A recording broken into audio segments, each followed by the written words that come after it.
pessoal, tudo bem? Hoje eu estou aqui, né, com essa companhia ilustre. Se vocês não conhecem o Bertone, no dia da nossa cidade, né, você acha que aqui não tem profissionais qualificados, aqui eu estou apresentando um para vocês. Hoje vocês vão conhecer um pouco melhor a história dele e o trabalho dele também, né? Ele vai estar apresentando para vocês aqui. Ele não trouxe especificamente o instrumento, mas ele vai falar para vocês como é que ele está trabalhando e tal. E o convite vai ser lançado para vocês irem lá visitar o stand dele, né? Então é isso aí, Bertone, seja bem-vindo, né? E a gente vai estar conversando um pouco com vocês. Primeiro ele vai falar para vocês como foi essa introdução dele no universo musical e como ele criou esse desejo de construir um instrumento do zero. Eu sei que não é fácil e o cara tem que ter muita paciência, muito estudo, né? Então é isso aí. Cara, a ideia surgiu mais ou menos assim. Eu acredito que eu tinha 12. Criança ainda a gente não observa muitas coisas, né? E eu acho que com 12 anos eu escutei uma música e vi um cara tocando numa guitarra. Eu lembro que foi em Caracaraí, era uma guitarra, aquele estilo rabo de peixe, era o cara do Pink Floyd. Cara, eu achei aquele fantástico e me encantou muito a música, né? Que a música ela mexeu muito comigo naquele sentido, mas também aquele objeto fantástico que eu não sabia do que era, eu não sabia se era de madeira. Naquele tempo eu nunca tinha visto uma guitarra, então eu tentei reproduzir, cara. Tentei reproduzir ela de uma forma bem grotesca mesmo. Eu lembro que era um pedaço de cedro e eu fiz de facão só para eu ficar brincando. Mas o que acontece? A partir daí eu comecei a pensar muito sobre música. E muito tempo depois que eu sempre me virei, né? Quando criança eu era meio empreendedor. Então, os meus carrinhos são de origem simples, né? Você sabe que os nossos carrinhos era a gente que fazia. Né? A gente geralmente era só uma lata amarrada. Exatamente. Então eu fazia os meus papagaios para vender, eu fazia meus peões, então eu criava muito esse tipo de coisa. Mas o amor pelo instrumento eu ainda não conseguia explicar, eu só tinha muita vontade. Então eu trabalhei bastante, devolvi muita garrafinha de cerveja no tempo, para juntar um dinheiro e conseguir comprar meu primeiro violão. Então eu comecei já a aprender sobre acordes, sempre tive muita curiosidade mesmo em relação a isso. E com o passar do tempo, foram surgindo novas ideias e eu fui conhecendo outros amigos que mexiam com música e tudo mais. E um dia eu comecei a me indagar sobre essa madeira que a gente tinha aqui, que lá em Cajaí tem bastante. Eu sou de lá. Na verdade, eu nasci aqui na capital e me criei em Cajaí. E o que acontece? O cedro me interessou muito. Então, como a gente não tinha informação, porque hoje a informação está difundida, está por todo lado. Mas na época em Cajaí, a gente não tinha conhecimento de nada. Então eu chutei que o cedro poderia ser bom para fazer um instrumento. Pela maleabilidade, né? Por ser um material uma madeira muito leve também. Então eu criei umas prensas, fiz algumas coisas, mas não tinha tanta informação. E o que acontece? Acabou não saindo, mas eu tenho esse protótipo até hoje em casa. Com o passar do tempo, eu acabei passando num concurso, acabei passando no vestibular e vim morar aqui em Boa Vista. E aí o que acontece? Eu fui conhecer pessoas, fui procurar um professor de música, e eu já sabia alguma coisa de violão, de guitarra, mas eu me apaixonei mesmo pelo contrabaixo, cara. Isso é muito sério, um caso sério de amor com o contrabaixo. Ainda não sou metade do músico que eu deveria ser, mas eu gosto muito do contrabaixo, aquela pegada forte, acho fantástico. E eu conheci o Bidu. O Bidu foi o meu primeiro professor de contrabaixo, cara. Se ele tiver, um abraço, meu irmão. E o que acontece? Eu conheci o Bidu e a gente trocava muitas ideias. O Bidu é um cara muito paciente, cara. Pô, eu te passo conhecimento. É um cara muito humilde. Conhece não? Muito humilde, cara. E eu gosto mais. E o que acontece? Ele começou a passar algumas ideias e tal. E quem vê o Bidu tocar, né? Cara, esse cara não acredita que esse instrumento faz esse tipo de coisa. E o que acontece? Cada vez foi aumentando mais, até que surgiu eu conheci um rapaz aqui em Boa Vista, na verdade ele era de fora, ele era do Paraná. E eu conheci esse cara, eu vi, tipo assim, ele fabricou um monte de instrumentos e tinha violões na frente lá da marcenaria que ele tinha, da TV que ele tinha. Ele pendurou como se fosse tipo um varal, cheio de violão, então o vento batia, os violões ficavam assim. E eu achei aquilo lindo, cara, então eu digo, caramba, é isso que eu quero fazer.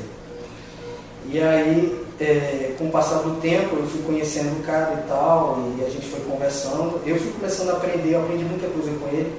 A gente fez alguns instrumentos juntos, mas quando ele voltou para o Paraná, ele acabou ficando com os instrumentos, né? Na verdade, eu acho que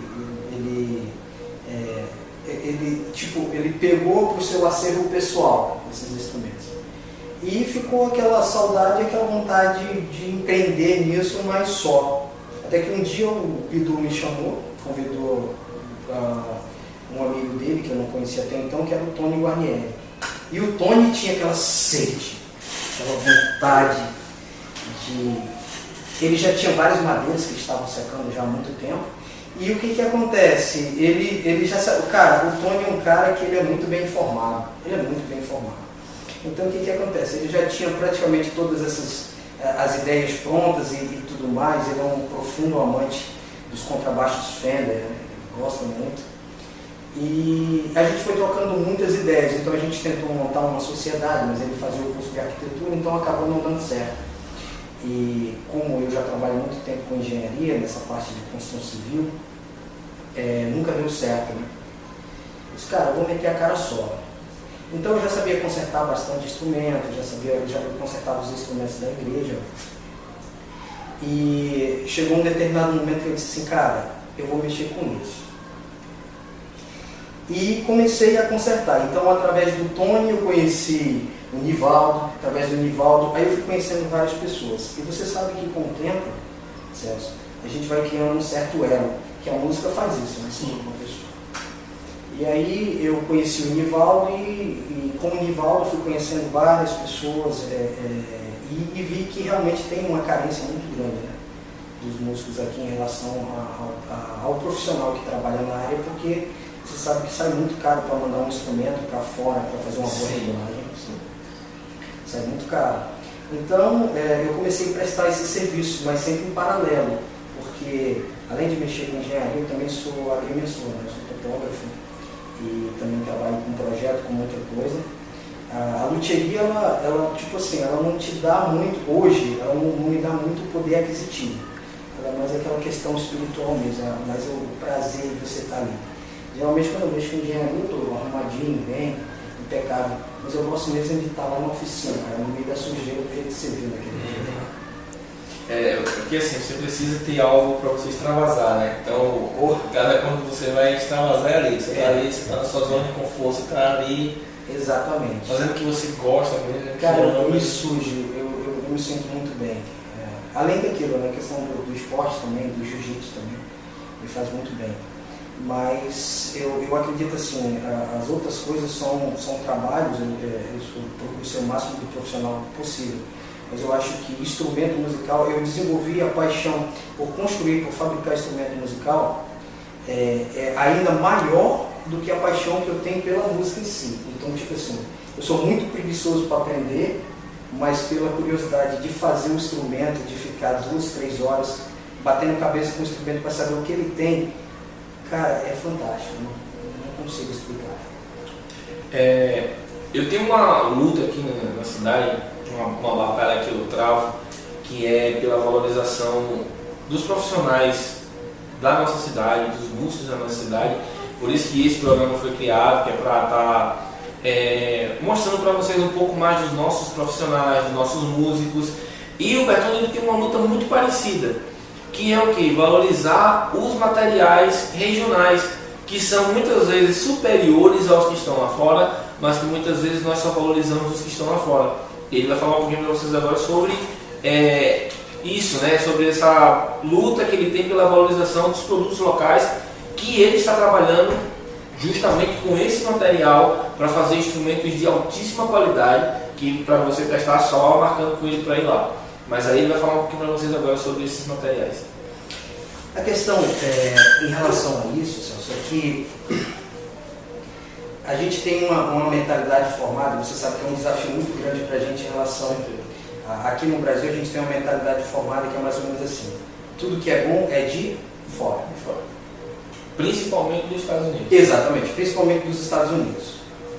Quanto, na verdade, você é um indivíduo, você é individual. Ou seja, o som que te agrada muitas vezes pode não me agradar. Mas se eu entrar em contato com você, a gente pode desenvolver algo que vai se aproximar do que você queira. Porque, na verdade, vamos botar os pingos nos is. Quando começaram essas grandes marcas, não haviam máquinas para testar a sonoridade. O cara batia a mão lá e tirava o som que mais agradava. Essa madeira é boa, escolhi e tal. Então a questão é a seguinte, gente, a gente está na Amazônia, né? O mundo todo cobiça as nossas madeiras, dão um valor extremo e a gente aqui, né? Joga no lixo. Exatamente. Faz fogueira. Exatamente, cara. Joga no lixo, a gente faz fogueira. Então, a forma que eu trabalho é assim, geralmente nos Estados Unidos eles gostam muito de utilizar o ash, né? Madeira clara, de muito boa sonoridade também, o alder, entre outras madeiras. Principalmente a Fender trabalha muito com madeira clara, né? Que tem uma tendência natural. Na verdade, pessoal, a questão não é tipo assim, define só isso, mas ela tem a madeira clara ela tem uma tendência natural aos sons médio agudos. E as madeiras mais escuras, elas têm uma tendência natural aos médio graves, né? Ou seja, de definir melhor nessas regiões. É claro que nós temos madeiras que definem, por exemplo, o cedro. O cedro é uma madeira aqui que já fizeram muita fogueira, como você falou. E o que acontece? O cara vai lá na mata, corta o cedro, que é uma madeira nobre, leva 5 metros de comprimento e fica aquele monte de nó, aquelas coisas que estão se estragando. Cara, aquilo que forma os veios da madeira é que é a coisa mais bonita, entendeu? Então, o meu intuito é trabalhar exatamente com essas madeiras, com o resto de madeira, porque para fazer um instrumento eu não preciso de um tronco. Sim, precisa da árvore inteira. Não preciso da árvore inteira. Então, à medida que eu fui estudando, eu fui vendo densidade, porque eu também não vou muito nessa história de dar muito ouvido ao que os outros dizem. Porque nós temos coisas muito boas. Uma vez eu fui indagado lá nos Estados Unidos, que são essas madeiras claras, que é a região, e principalmente na Europa, nos Estados Unidos, região fria, existe um câncer que está na madeira que eles chamam de burr. Então tem aquela madeira, e o que acontece? Esse câncer, cara, ele deforma a madeira.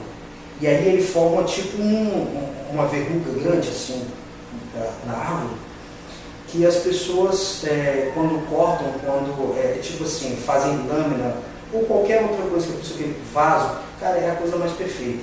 E marcas como, por exemplo, Maionês, Fodera, eles trabalham muito com, que é muito bonito. E uma vez eu disse, cara, eu vou encontrar isso aqui, eu vou encontrar isso na Amazônia. E riram da minha cara, claro. As pessoas são mais, como eu sempre digo, as pessoas são mais Tomé do que Jesus.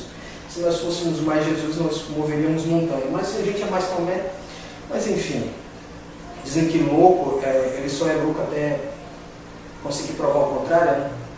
Então, cara, peguei minha moto e saí por aí, por todo lugar, até que eu conheci um rapaz, e esse rapaz me falou que tinha uma madeira, nós temos uma madeira chamada mescla, e uma outra madeira chamada amarelão, que ele tem essa verruga. Cara, aí eu endoidei. E aí eu fiz de tudo pra gente ir atrás, e fomos para dentro da mata, e fomos no sul do estado, para todo lugar, até que a gente encontrou na região do Apiauí. Eu cortei umas lâminas dessa madeira e eu mostrei principalmente para essa pessoa que tinha muita dúvida. Eu disse assim, eu te falei que a Amazônia tem? Cara, é lindo, é fantástico assim, como fica. E é amazônico, então é o que eu sempre digo, cara, eu quero valorizar mais as coisas daqui, porque tudo que tem fora tem aqui. O mundo inteiro está de olho aqui e a gente com o olho fora. Então, pois é. Então, assim, o meu trabalho, claro, se a pessoa quiser me contratar para eu quero fabricar um violão e eu quero um tampo de abeto, tudo bem, abeto reproduz sons graves, como a gente estava vendo agora com aquele violão, você me mostrou, produz sons, tudo bem, não tem problema nenhum. Só que a gente vai ter que encomendar e tudo mais, mas a minha preferência é pelas madeiras aqui. Tem vários exemplos, vários tipos de madeira e combinações.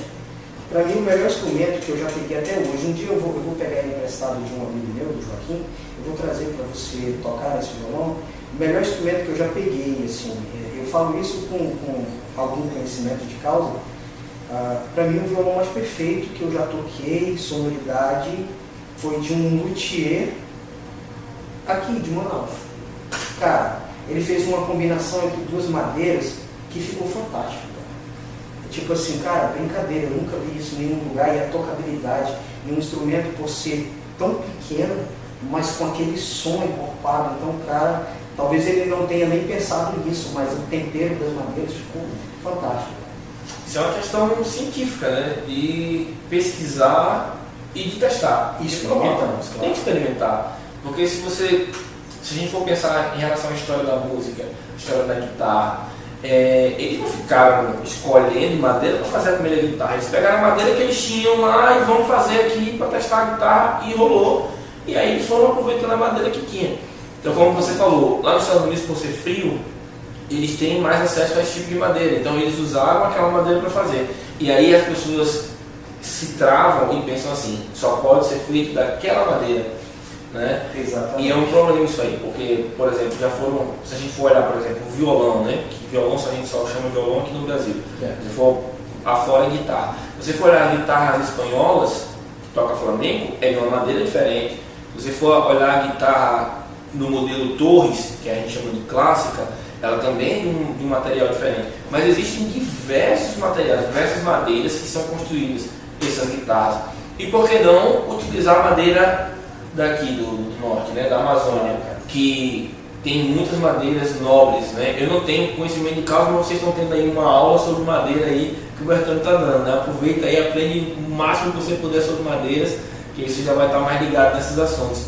Mas é isso, então você está aberto aí no caso, a quem queira fazer instrumentos. Já tem alguns pedidos, né? Já tem até a guitarra que já foi feita aí, né? O Flor estava com uma branca, né? Que você fez. E o Bertone estava me dizendo aqui que ele estava fazendo um tipo de guitarra com um braço, não é colado, inteiriça, né? A guitarra inteiriça, mas também faz com ela parafusada, com ela colada. É muito da sonoridade que a pessoa está buscando. Né? Mas é legal, assim, eu acho muito legal essa questão da madeira da Amazônia, porque, como eu estava falando, aqui eu tenho essa batalha para valorizar os músicos daqui, porque geralmente o pessoal diz assim, não, cara, porque o músico é tal, porque é de fora. Sim. Né? Aquele músico é muito bom, não sei o que e tal. Aí você estava dando exemplo do Bidu. Cara, o Bidu para mim é fantástico. Sabe, é meu compadre, é meu amigo, ele, né, vem aqui na minha casa direto, tá até me devendo a visita, ele falou que vem aqui hoje ou amanhã, mas tô esperando aí, que o bicho vai enrolar. Mas assim, é um músico que pode rodar nível Brasil, nível mundo e vai tocar, entendeu? Mas as pessoas ficam focadas nisso, no músico que está na mídia, é como marca de instrumento. Eu compro aquela marca porque aquela marca é que está na mídia, porque o guitarrista tal está usando, e às vezes é feito com um material de péssima qualidade, mas porque fulano está usando, eu tenho que ter aquele instrumento. Eu tenho certeza que você deve enfrentar essa batalha, porque você, como luthier, o cara vai dizer assim, sim, mas quem é que usa a tua guitarra? Né? A mídia mesmo, né? Tipo assim, quem é que usa a tua guitarra? Aí tem que dizer, ó, fulano usa a guitarra, fulano falou, não, cara, então eu vou querer uma. E se fulano não usasse, não prestava. Não é verdade? Eu lembro que porque assim, a minha questão, assim como você, minha questão com o Bidu, nós sempre fomos muito amigos. E o Bidu, uma vez, ele falou pra mim assim, com aquela voz grave que ele tem, né? Ele falou pra mim assim, cara, eu quero um baixo teu. Eu, mas como assim, cara? Tu nunca nem ouviu, eu quero um baixo teu. Bidu, mas tem que ir tal. Eu estava percebendo, depois eu percebi que eu estava botando dificuldade. E o cara dizendo, não, eu poderia comprar, juntar dinheiro para fazer isso. Eu queria um baixo de um cara de fora. Eu quero um baixo teu.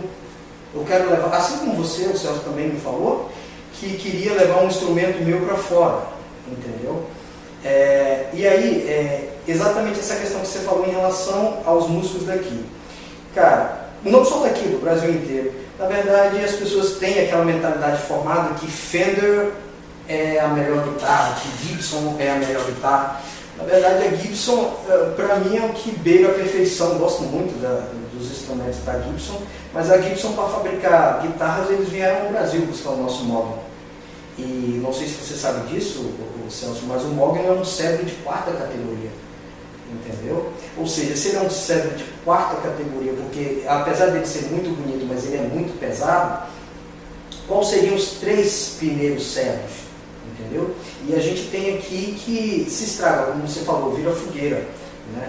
Mas as pessoas não estão muito preocupadas, por quê? Porque o mercado ele já te oferece o seguinte, o cara chega com um pedaço de madeira, coloca numa máquina, ela já sai do outro lado, o instrumento pronto, né?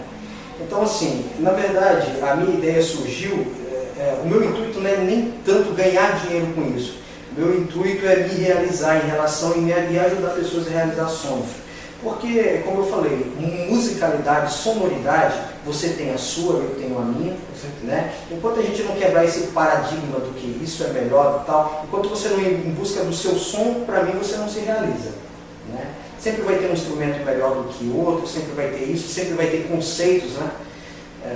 Conceitos sobre o instrumento tal, que é muito melhor, sobre o outro instrumento, que é muito melhor. Então eu gosto muito mais da ideia do seguinte, cara, vai atrás do teu som, o que for melhor para você. Em relação à música, ao músico também, eu acho que o músico não deve ter um só instrumento, ele deve ter um set de instrumentos, para ele reproduzir o som que ele quer. Por exemplo, você quer um som mais clássico, você tem uma guitarra acústica, você quer um mais pesado, você já vai usar um guitarrão com humbucker e tal, tudo mais. Então assim, existem muitas coisas. Se fosse para a gente ficar falando de madeira aqui, nossa, ia passar uns 3 dias no mínimo e não ia acabar. Entendeu? Você conversando a respeito de o pessoal, ele estava falando aqui que o sogro dele havia falado que era para ele fazer um instrumento de uma madeira que... eu não tenho nem... Assim, ele falou o nome, mas eu não lembro. Ele falou que essa madeira é usada pelos indígenas para se comunicar. Então, ela é uma madeira que sai do tronco da árvore e é como se fosse uma raiz externa. E os índios batem nessa raiz e ela soa a quilômetros de distância que os índios usam para se comunicar. Ele falou assim, você tem que mandar fazer um violão dessa madeira. Eu falei, eu tô doido para experimentar. Falta a gente achar essa madeira. A gente vai usar. A gente já estava combinando aqui que a gente vai a caça dessa madeira aí para tentar fazer o violão. Exatamente. A minha cabeça já começou a pensar em inúmeras possibilidades, entendeu? Mas eu acho que, na verdade, a minha ideia é o seguinte, que a solução perfeita que Deus criou para você está no lugar onde você está. E pronto, e acabou. Acho que a nossa Amazônia, o nosso país é um estado muito rico, né? E a gente devia olhar um pouco mais, com certeza, né? Assim como eu disse, olha, eu tenho um intuito, claro, quem não quer crescer na vida, mas se for para eu crescer fabricando instrumentos, construindo e tal, eu quero crescer enaltecendo os músicos daqui, junto com os músicos daqui. As minhas assinaturas de instrumentos são com os músicos daqui, entendeu? Até também, Celso, para que as pessoas vejam que aqui a gente tem muitos músicos bons, a gente tem pessoas de primeira categoria. Com certeza. E é isso aí. Nós vamos nos despedir agora, né? Infelizmente uma hora tem que acabar, né? Mas não se preocupem que podem deixar aí nos comentários aí suas dúvidas e tal, que a gente manda para ele, qualquer coisa ele volta aqui para responder todas as suas dúvidas, tá? Eu vou deixar aqui embaixo na descrição do vídeo todas as redes sociais dele, para que vocês possam entrar em contato diretamente com ele, para esclarecer qualquer coisa, tá? Quiser levar aí, quiser construir seu próprio instrumento, sua assinatura e tal, senta para conversar com ele, para fazer o projeto. Porque não é assim, né? Tem que sentar, fazer um projeto e tal, para ver a sonoridade que você quer. Porque às vezes tem pessoas que realmente tem músicos que ficam com esse problema. Tipo assim, eu quero uma guitarra que tenha som de extrato, mas aí de vez em quando eu toco rock, que na verdade tem até uma corrente aí nos músicos do Brasil, que tem um grupo que eu participo, que é um só instrumento, ou seja, uma só guitarra. Mas como vocês estão vendo aqui, né? Aqui tem vários instrumentos. Com uma só guitarra eu vou conseguir reproduzir todos esses instrumentos. Aí você joga a bomba para ele. Ele diz assim, eu quero uma guitarra que possua esses 3 timbres e eu quero só uma, se vira. Aí ele vai ter que botar a cabeça dele para funcionar, para te dar os timbres que essas guitarras têm em uma só. Que aí tu vai mudar só com uma só e tem todas ali dentro. Né?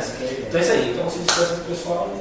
Pessoal, eu me despeço dizendo a seguinte frase, acreditem em vocês, acreditem na nossa Amazônia, né? Acreditem no nosso estado e vamos nos unir em prol disso aí, cara. Eu quero te agradecer pelo espaço, Celso, e dizer também que eu te admiro muito em relação a isso, cara, que realmente é árduo, né?